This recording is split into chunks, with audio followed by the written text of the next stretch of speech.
The Vethkai Empire had ruled half the galaxy for 10,000 years, and in all that time, they had never met a species they could not crush beneath their boots.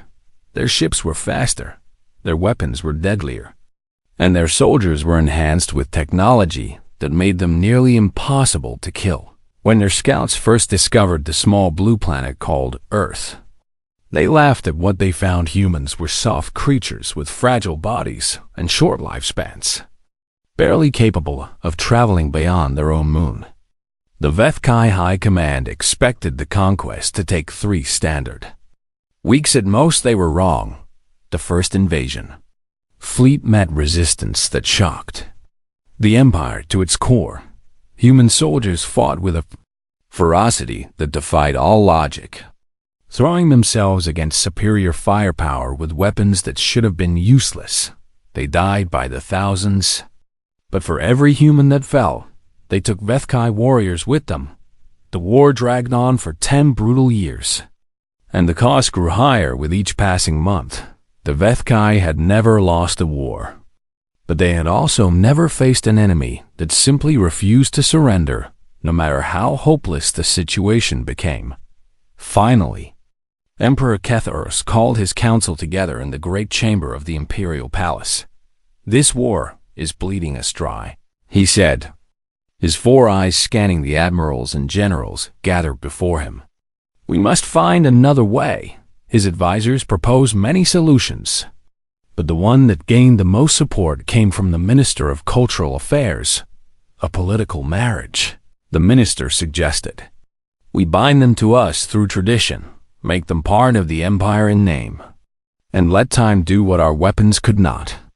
The emperor considered this carefully. A marriage between a Vethkai noble and a human representative would signal peace while also demonstrating human inferiority. After all, what greater insult could there be than forcing these primitives to offer up one of their own as a bride or groom to their conquerors? Princess Sirithva was chosen for this task. The 3rd daughter of the emperor himself, she was young by Vethkai standards, barely 400 years old, with silver skin and eyes that glowed like purple stars. When her father told her of the arrangement, she accepted without complaint. Duty to the empire came before personal feelings, and she had been raised to understand this truth from birth. "You will civilize this human," her father instructed. "Show them what it means to be part of something greater than their tiny world." Sirithva bowed her head in acknowledgement, already dreading the primitive creature she would be forced to tolerate on Earth. The United Council met in emergency session to discuss the Vethkai proposal. Many argued against it, calling the marriage an insult to human dignity. Others saw it as the only way to end a war that humanity could not win through force alone in the end.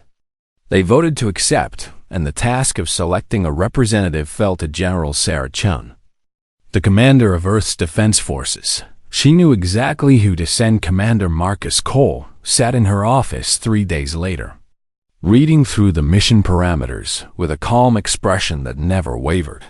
He was 34 years old, tall by human standards, but not remarkably so, with brown hair and gray eyes that seemed to notice everything while revealing nothing.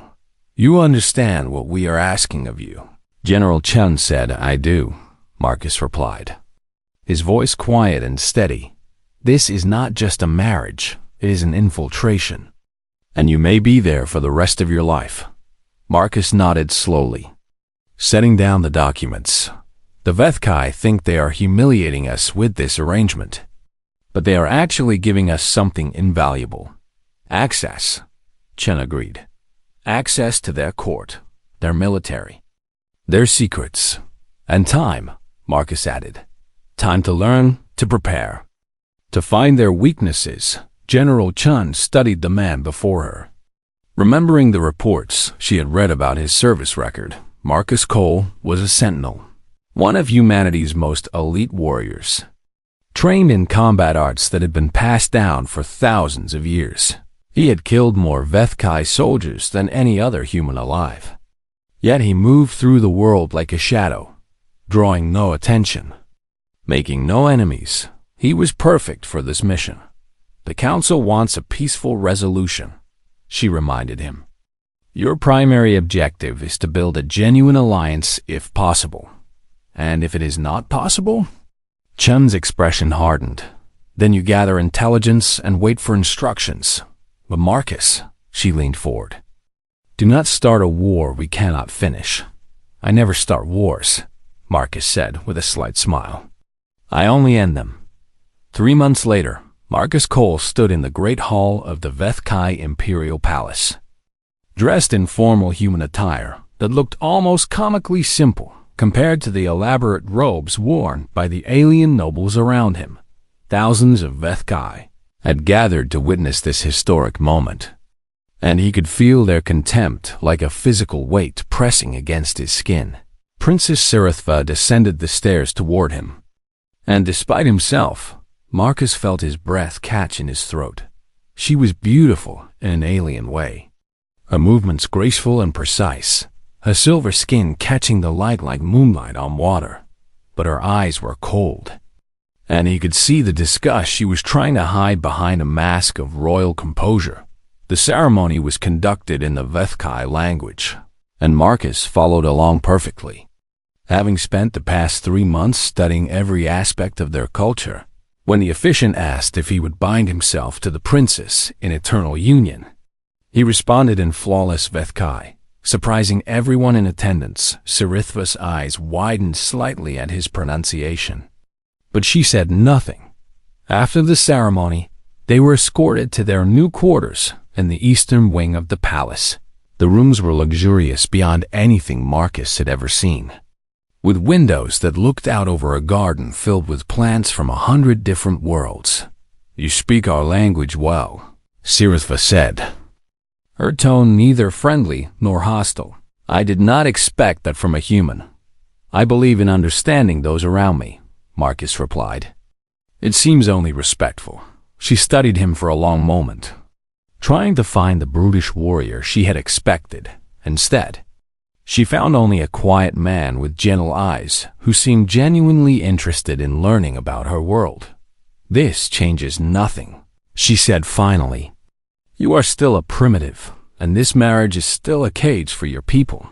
Marcus smiled softly, showing no offense at her words. Perhaps, he said, or perhaps it is a bridge. And bridges can carry traffic in both directions. He turned and began unpacking his few belongings, leaving Sirithva to wonder what kind of human she had married. She had expected a beast she could barely tolerate instead.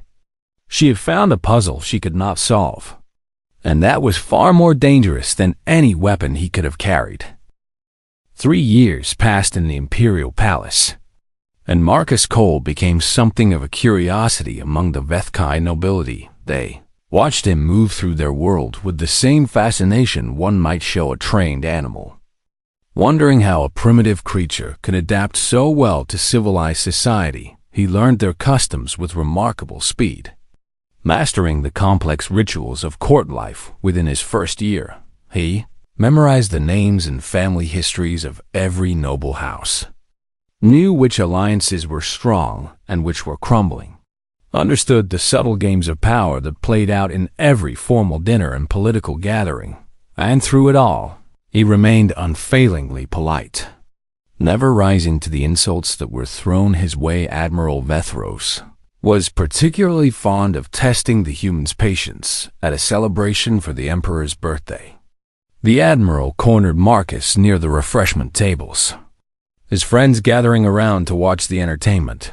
Tell me, human, Vethros sneered, his voice loud enough for everyone nearby to hear. Does your kind still eat with your hands, or has my cousin taught you to use proper utensils? Marcus smiled pleasantly and held up his dining implement. The princess has been an excellent teacher in all things, he replied, though I confess I still find your poetry quite challenging to understand. The Admiral's eyes narrowed at the subtle redirect. Poetry requires intelligence, he said, something your species lacks. Perhaps you are right, Marcus agreed easily. We are simple creatures with simple minds. and I am grateful for the patience the Vethkai have shown in educating us." Vethros frowned. Disappointed that his prey refused to fight back, he walked away muttering about pathetic humans. And Marcus continued eating as if nothing had happened, and Sarethava watched this exchange from across the room. Feeling a strange mix of emotions she could not name, part of her was embarrassed by her husband's apparent weakness, his willingness to absorb any insult without protest, but another part of her had begun to notice things that did not fit the image of a helpless primitive. She noticed how the servants adored him, how they relaxed in his presence in ways they never did around Vethkai noble. She noticed how he remembered every small detail about the people he met. Asking after their families and their troubles with genuine concern, she noticed how information seemed to flow toward him like water finding its natural course. Guards and workers and minor officials all eager to share gossip with the kind human who actually listened, most of all. She noticed his morning routine. Marcus woke before dawn every day, slipping out of their chambers while she pretended to sleep. Curiosity finally drove her to follow him one morning, tracking his path through the palace to a private garden courtyard that few people knew existed. What she saw there made her blood run cold. Her husband moved through the courtyard like a ghost, his body flowing from one position to another with a speed and precision that should have been impossible. He struck invisible enemies with hands and feet, his movements so fast that she could barely track them. Every motion was controlled, purposeful, deadly. This was not exercise. This was the training of a killer, someone who had practiced these arts for so many years that violence had become as natural as breathing. Zareth backed away silently, her mind racing with questions she was afraid to ask that night. As they sat together in their chambers reading, she finally found the courage to speak. "What are you, Marcus?" He looked up from his book, his expression mild and curious. "I do not understand the question. Do not play games with me," she said, surprised by the intensity in her own voice. "I saw you this morning. I saw how you move. And no simple diplomat fights like that." Marcus was quiet for a long moment, and when he spoke, his voice was soft. "I am exactly what I have always claimed to be," he said. "A human who wants peace between our peoples. And if peace fails, then I will do whatever is necessary to protect those I care about." He met her eyes steadily. "That is also what humans do." Something shifted between them in that moment, some barrier that Sirithva had not even realized she was maintaining. She looked at this strange creature she had married, this man who endured mockery without complaint and trained like a warrior in secret. And she realized she did not understand humans at all. Perhaps no one in the Empire did. "Why do you let them insult you?" she asked. "You could demand respect. You could show them what you truly are." Marcus shook his head slowly. "Respect that must be demanded is not respect at all," he said. "And showing strength without purpose only creates fear, not understanding. You want them to underestimate you. I want them to see me as I choose to be seen," he corrected gently. There is a difference. Over the months that followed, their relationship began to change in ways neither of them had expected. Cyritha found herself looking forward to their evening conversations, to the questions Marcus asked about her culture and the insights he offered about his own. He told her about Earth, about its blue oceans and green forests, about the billions of humans who lived their short lives with such fierce determination.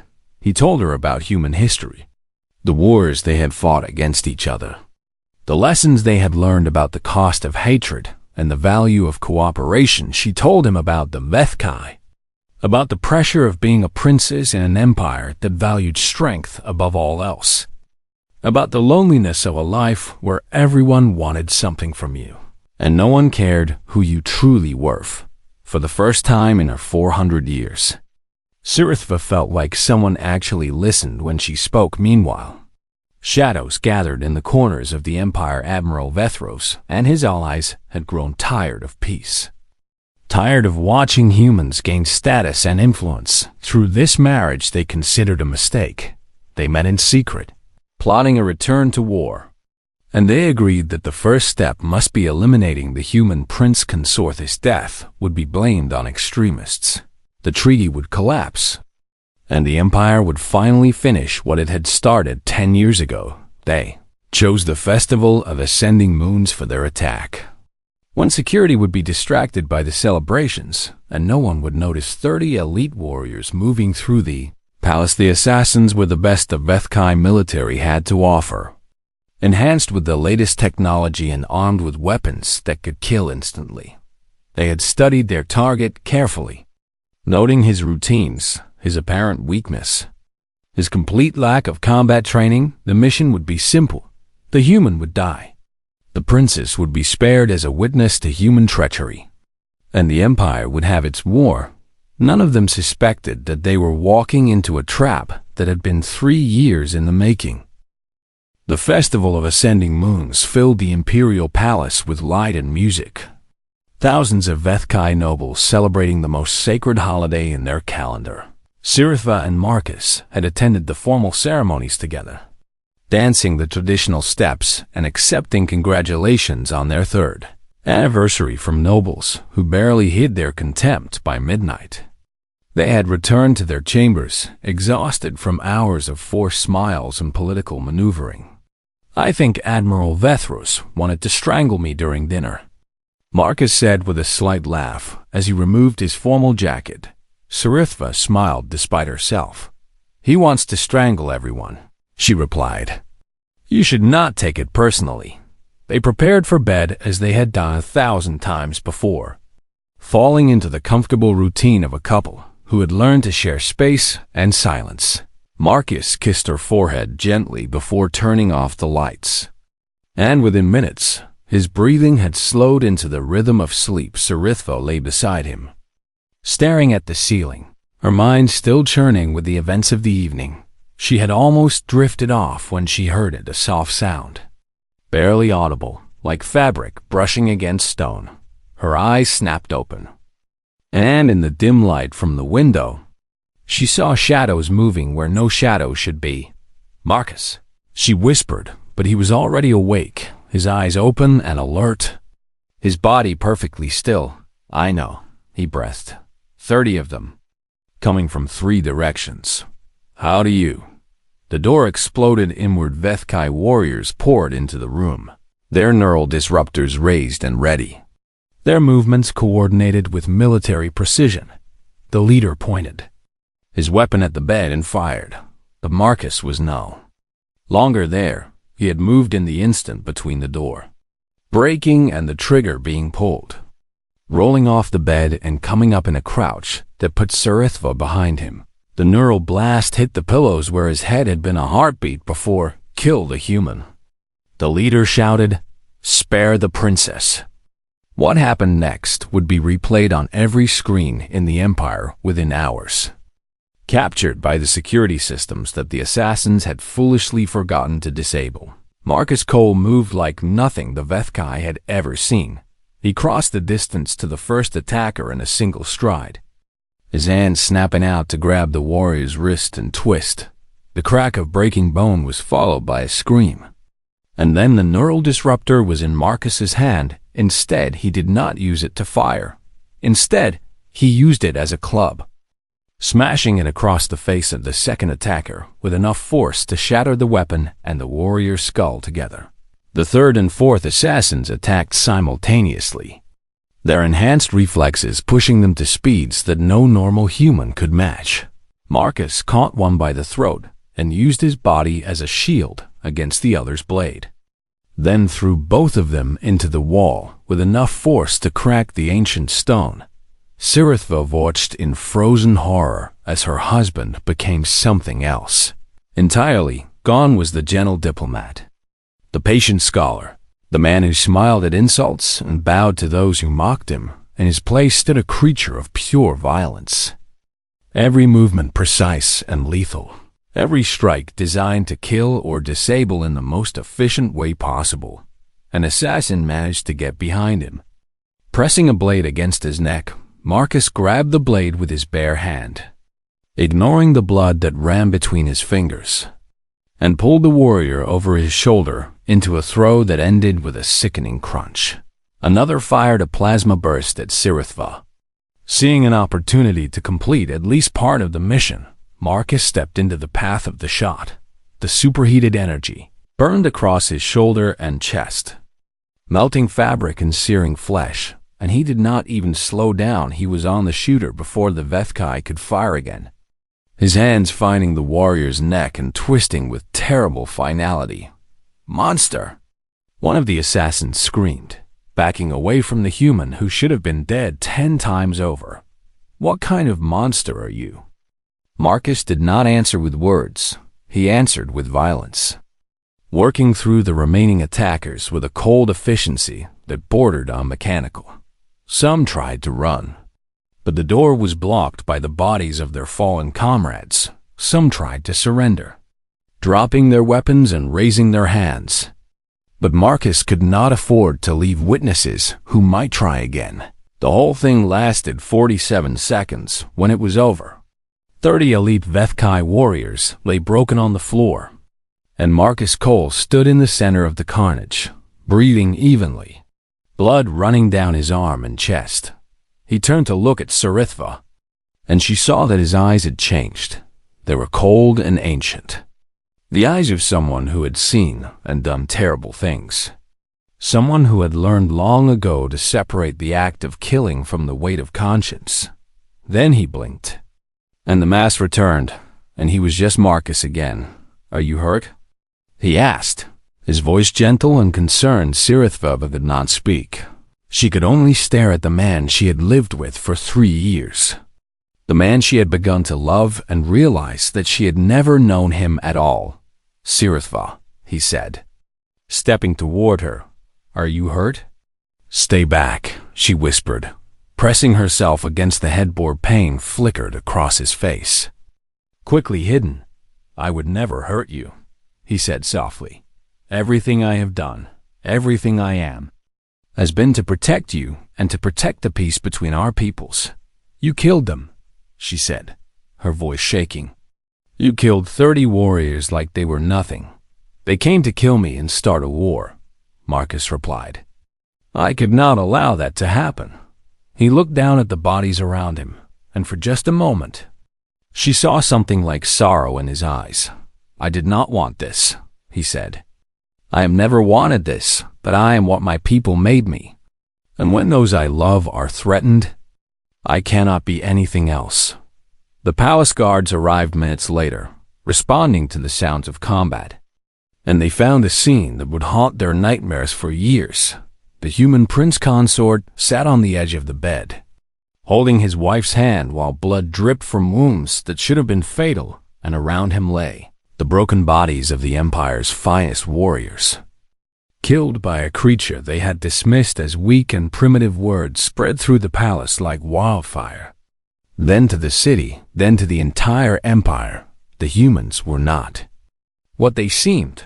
They had never been what they seemed. And the quiet man who had endured 3 years of mockery with a smile had just proven that underestimating humanity was the most dangerous mistake anyone could make. The Imperial Medical Center had never treated a human patient before, and the doctors were not sure what to do with the creature lying on their examination table. Marcus had refused treatment until Sirithva was checked for injuries, and only when she was declared unharmed did he allow them to look at his wounds. What they found shocked them. The plasma burn across his shoulder and chest should have killed any Vethkai warrior. But Marcus's body was already healing, the damaged tissue regenerating at a rate their instruments could barely measure. The cuts on his hand from grabbing the blade were closing on their own. The bleeding stopped by some internal mechanism the doctors could not explain. "This is impossible," the chief medical officer muttered, running scan after scan. "Your cellular regeneration is beyond anything in our records." Marcus smiled tiredly. "Humans are resilient," he said. "It is one of our few advantages." Emperor Kethars arrived within the hour, his personal guards surrounding him as he entered the medical facility. He had watched the security footage of the attack, had seen with his own eyes what the human had done to 30 of his best warriors. And now he stood before Marcus Cole with an expression that mixed fear with something close to respect. You knew they were coming. The Emperor said it was not a question I suspected, Marcus admitted. Admiral Vethros has been gathering supporters among those who want to restart the war. And the festival provided the perfect opportunity for an assassination. You could have warned us. Would you have believed me? Marcus asked quietly, the primitive human accusing a decorated admiral of treason. The Emperor was silent, knowing the answer. I needed proof, Marcus continued. Proof that your own systems recorded. Proof that cannot be denied or dismissed. He reached into his pocket and pulled out a small data chip, holding it up for the Emperor to see. This contains everything, he said. Communications between the conspirators, financial records showing payments to the assassins, strategic documents outlining their plans to restart the war. And it is only a fraction of what I have gathered over the past 3 years. Kethoros took the chip slowly, turning it over in his fingers.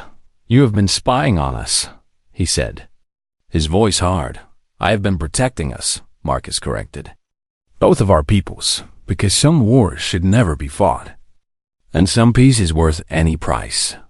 The Emperor studied the human for a long moment, seeing him truly for the first time. What are you? He asked, echoing the question his daughter had asked years before. Marcus sat up slowly, ignoring the protests of the medical staff, and met the Emperor's gaze without flinching. I am a sentinel, he said, one of humanity's elite warriors, trained from childhood in arts of combat that have been refined over thousands of years. And I was chosen for this mission because I could do what no one else could. And what was that? Wait, Marcus said simply. Watch and wait and gather information while your people underestimated everything about us. He stood, and despite his injuries, there was no weakness in his posture. Your empire made assumptions about humanity based on our technology and our biology. He continued. You saw that our ships were slower, our weapons were weaker, our lifespans were shorter, and you concluded that we were inferior. Were we wrong? The Emperor asked. Completely. Marcus walked to a screen on the wall and began pulling up data, charts and graphs and biological analyses that he had compiled over his years in the palace. Humans evolved on a world far more dangerous than most. He explained. Our planet has extreme temperatures, predators on every continent, diseases that could wipe out entire populations, and we survived all of it without technology.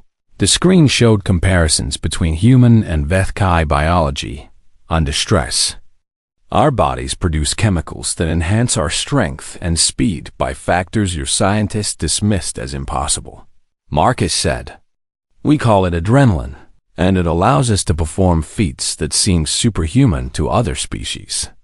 He pulled up more data. Our bones are denser than yours. Our muscles are more efficient. Our pain tolerance is higher. And when we are pushed to our limits, we become something your warriors have never faced before. The Emperor stared at the data, his four eyes widening as he understood the implications.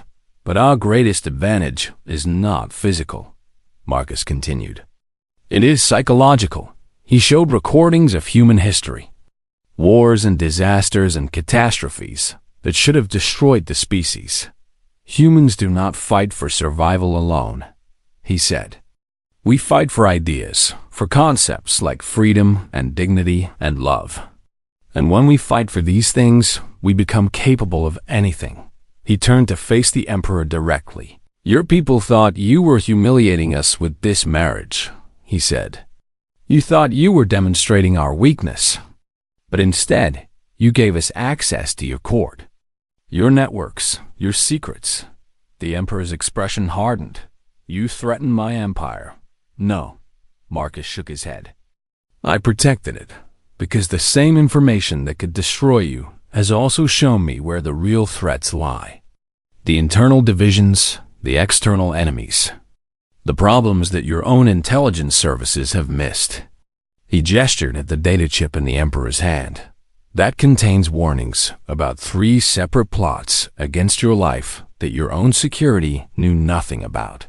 He said, I could have let those succeed. Could have watched your empire tear itself apart, but I did not. Why? Because my mission was never about destruction, Marcus said. It was about building something new. He looked at SciFi, who had stood silently throughout this conversation. Her expression unreadable. We want peace, he said. Real peace. Not the humiliating truce you offered us 3 years ago, but a genuine partnership between equals. The Emperor laughed bitterly. You want us to treat humans as equals after you just revealed that you have been manipulating us for years? I want you to recognize the truth you have been refusing to see, Marcus replied calmly. Humanity will never be conquered, never be subjugated, never be made to kneel. And any attempt to force us into submission will cost you more than you can afford to pay. He stepped closer to the Emperor. And despite being smaller and younger and wounded, there was nothing submissive in his posture. But we can be friends, he said. We can be allies and partners and teachers and students, and together, we can build something greater than either of us could achieve alone. The Emperor was quiet for a long time, weighing everything he had seen and heard finally. He spoke. What exactly are you proposing?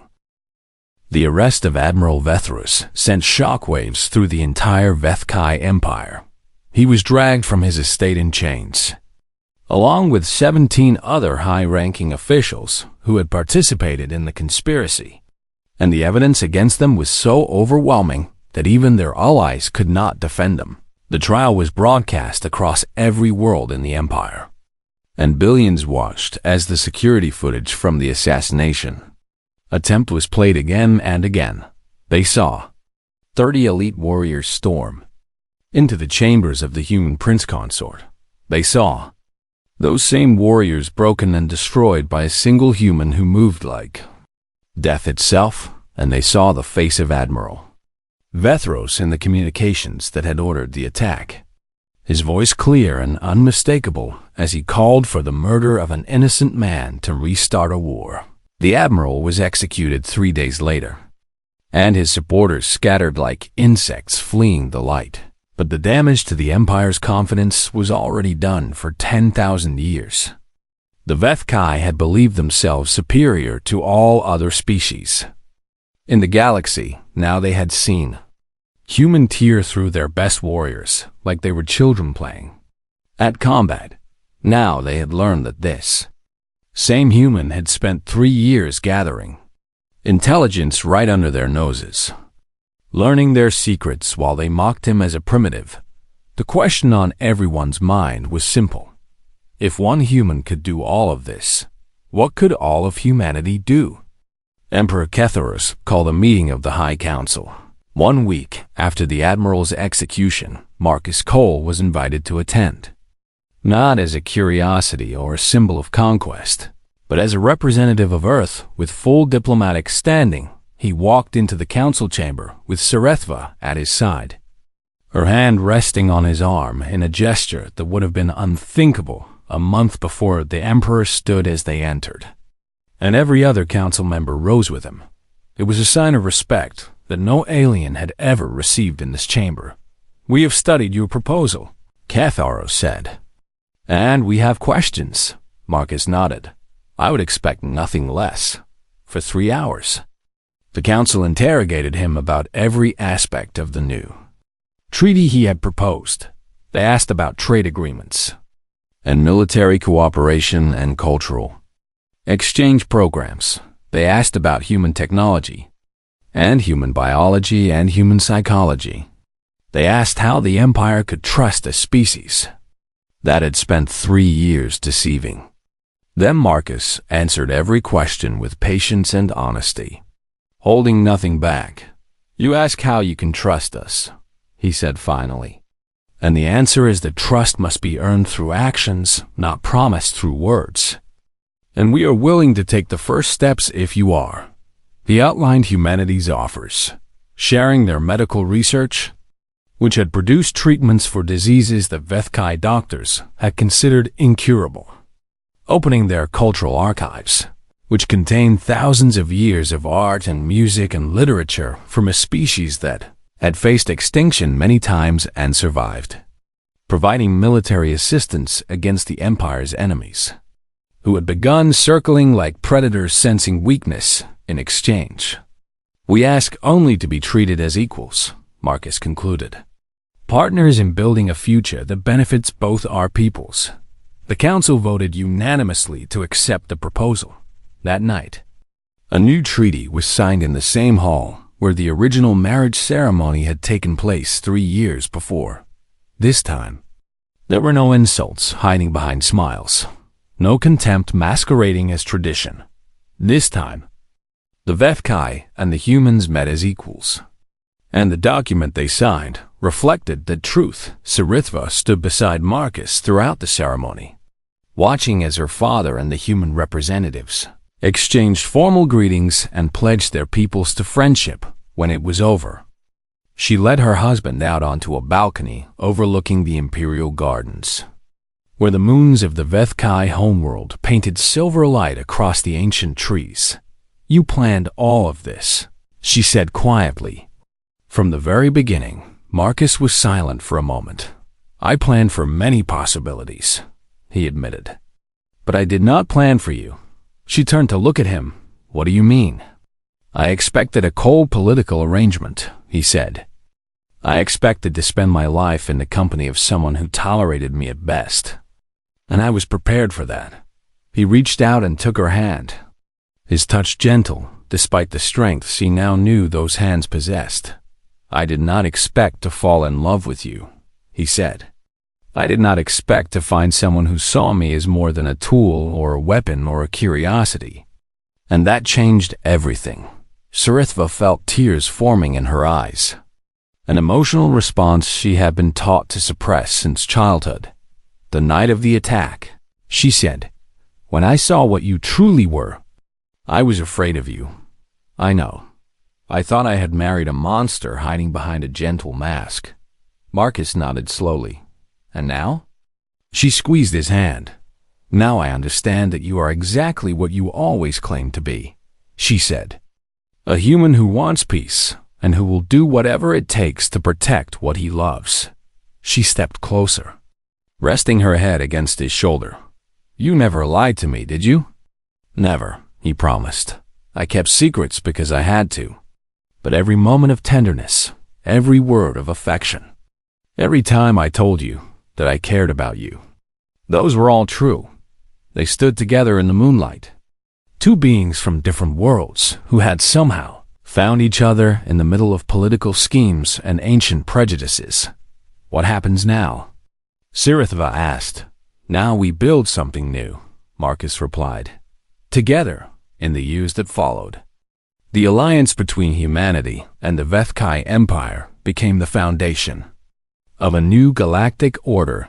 Human doctors worked alongside Vethkai scientists to cure diseases that had plagued dozens of species for centuries. Human artists inspired a renaissance of Vethkai culture, breaking through the rigid traditions that had stifled creativity for generations. Human soldiers fought beside Vethkai warriors against common enemies, and the combination of human tenacity and Vethkai technology proved unstoppable. And at the heart of it all stood Marcus and Sarithva Cole, the bridge between two peoples who had once been enemies. They had children together, hybrid offspring who carried the best traits of both species and who would grow up to lead the alliance into a future neither humans nor Vethkai could have achieved alone. The story of their marriage was told across the galaxy, a reminder that strength was not always measured in weapons and warships. Sometimes, the greatest strength was the courage to seek peace when war seemed inevitable. Sometimes, It was the patience to endure insults while waiting for the right moment to reveal the truth. And sometimes, it was simply the ability to love someone different from yourself and to fight with everything you had to protect that love. The Vethkai had thought they were humiliating humanity with a forced marriage. Instead, they had given humanity its greatest ambassador, and in trying to demonstrate human weakness, they had revealed a strength no alien had ever imagined, a strength born not from hatred or fear, but from the most human trait of all, the capacity to love someone so deeply that you would become a monster to keep them safe, and then become human again when the danger had passed. That was the truth about humanity that the galaxy finally learned. They were not primitives to be conquered or curiosities to be studied. They were partners to be respected, friends to be treasured, and enemies to be feared. And anyone who forgot that lesson would be reminded of it soon enough. The human way